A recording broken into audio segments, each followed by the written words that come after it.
heard that eating trick-or-treater candy will make us strong. Then we don't have to be afraid of the wolf. Oh no, I told my siblings wrong information. How can I correct the misinformation?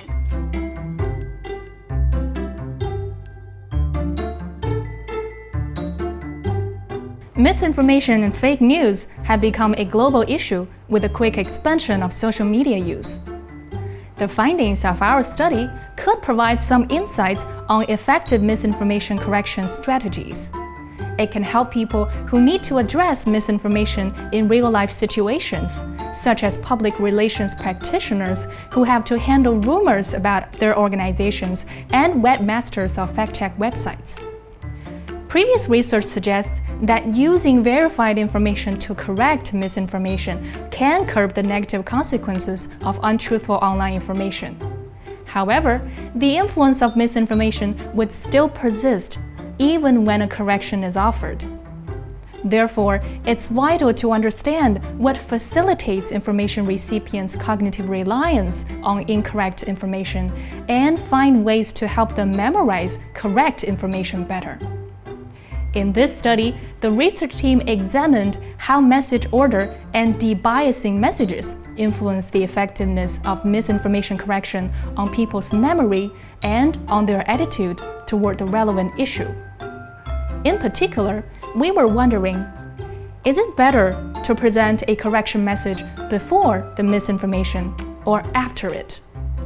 When people browse information on the internet, both scenarios may occur. For example, one may encounter a correction message before misinformation when reading a pre-warning message against misinformation on social network sites.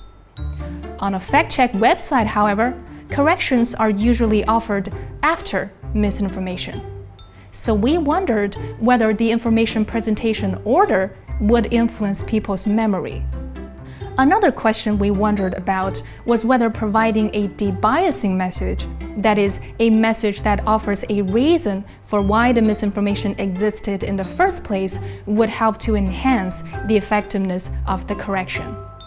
We conducted a two-wave online experiment.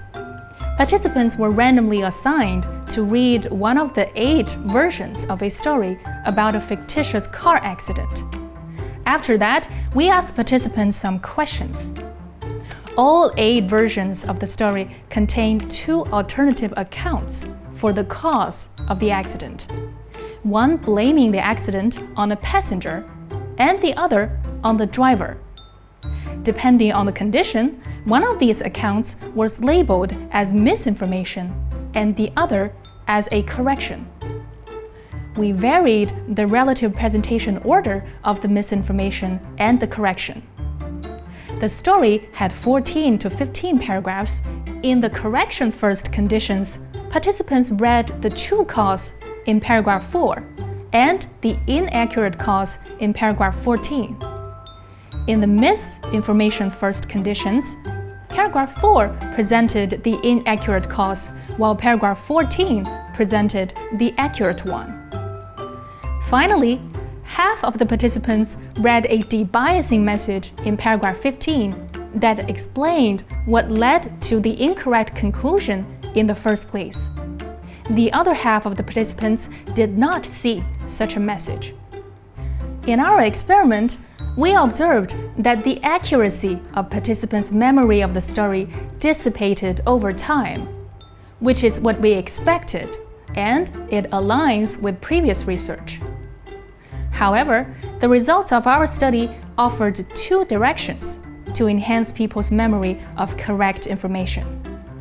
First, presenting corrected messages after the misinformation increased participants' recall of the true cause of the accident in the story. They also developed more negative attitude toward the responsible party based on the true cause of the accident.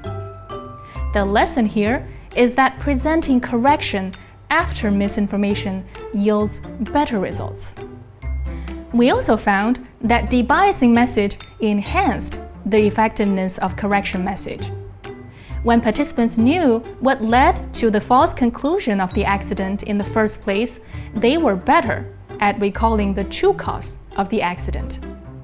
And again, they developed more negative attitude toward the responsible party based on the true cause of the accident. The enhancing effect of the biasing messages lasted for at least a week after the experiment. I have to write a message to correct the misinformation. According to Dr. Dai, it's most effective to state the misleading information first. The correct message should come after the wrong one. I should also add a debiasing message to explain why I spread the misinformation.